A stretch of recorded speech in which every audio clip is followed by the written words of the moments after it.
মাত্র দুইটা পত্রিকা ছিল সরকারি, সেই দুটি রেখেছিল, আর প্রাইভেট যে দুটো সেটিকে তারা বন্ধ করেছিল। পরবর্তীতে সরকারি ব্যবস্থাপনায় সেটিকে আবার এটা বলে ন্যাশনালাইজড হইতে তখন 4টা হলো আর কি।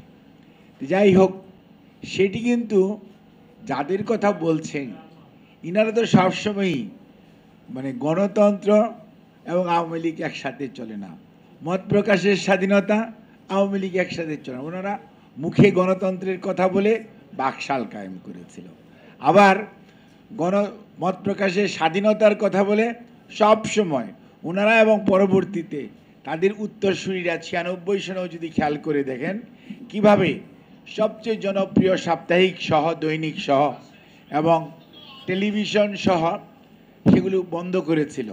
তার পরবর্তীতে এই 16টি বৎসর যে কর্তৃত্ববাদিতার বা স্বৈরাচার যেই নামে আমরা তাদেরকে মানে ট্যাগ করি না কেন, বাস্তবতা হচ্ছে তারা মত প্রকাশের স্বাধীনতায় বিশ্বাস করে না। যার জন্য দেখেন আমার দেশ বলেন, দিগন্ত বলেন, ইসলামী টিভি বলেন, এগুলো তো হচ্ছে ন্যাশনাল মিডিয়া, কিন্তু অনেক সোশ্যাল মিডিয়া, অনেক মানে আপনার জেলা পর্যায়ের পত্রপত্রিকা, রাইট অ্যান্ড লেফট নিউজ পোর্টালগুলো সহ অনলাইন অ্যান্ড অফলাইন সবগুলোকেই কিন্তু ওনারা যেটাই একটু সমালোচনা করেছে তার সাংবাদিককে হেনস্থা করেছে এবং মত প্রকাশের স্বাধীনতার ইসের জন্য ডিক্লারেশন বাতিল, কোনো কথা নাই।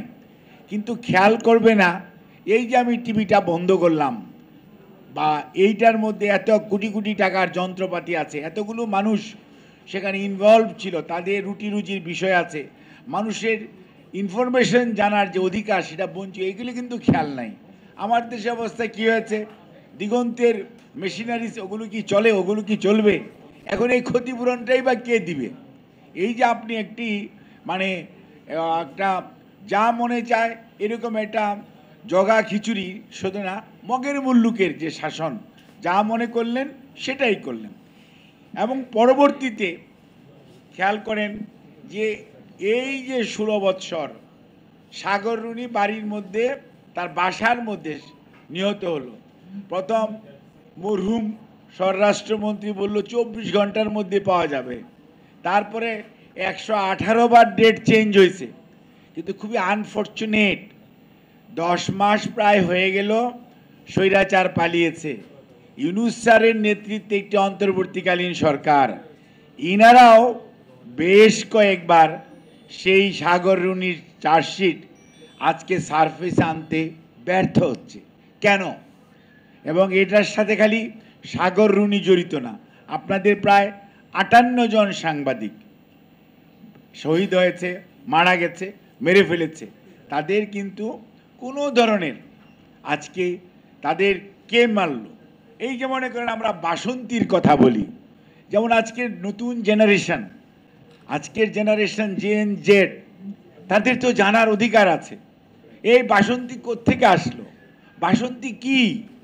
বাসন্তী হচ্ছে একটা আমার বোন যে 74-এর দুর্ভিক্ষের সময় কাপড় না পেয়ে মাছ ধরা জাল দিয়ে তার লজ্জা নিবারণ করার চেষ্টা করেছিল।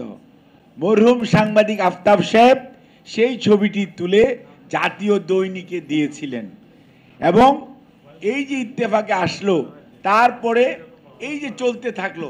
কিন্তু আফতাব সাহেব হঠাৎ করে মারা গেলেন। উনি কিভাবে মারা গেলেন, কেন মারা গেলেন, ওনার কি হয়েছিল? সাংবাদিকরা অথবা অন্য কেউ কি জানার চেষ্টা করেছেন? কাজেই আজকে কিন্তু সাগর রুনি যেরকমভাবে কেন মারা গেল, বাসার মধ্যে থেকে কেন 58 জন সাংবাদিক মারা গেল, আফতাব ভাই কিভাবে বাসার মধ্যে মারা গেলেন, ইন্তেকাল করলেন, সেটাও তো জানা দরকার। কারণ তার কিছুদিন আগেই তৎকালীন পলায়নকৃত স্বৈরাচারের খুব প্রভাবশালী সদস্য এই বাসন্তীর এটা নাকি নাটক ছিল, আর আমরা চোখে দেখেছি।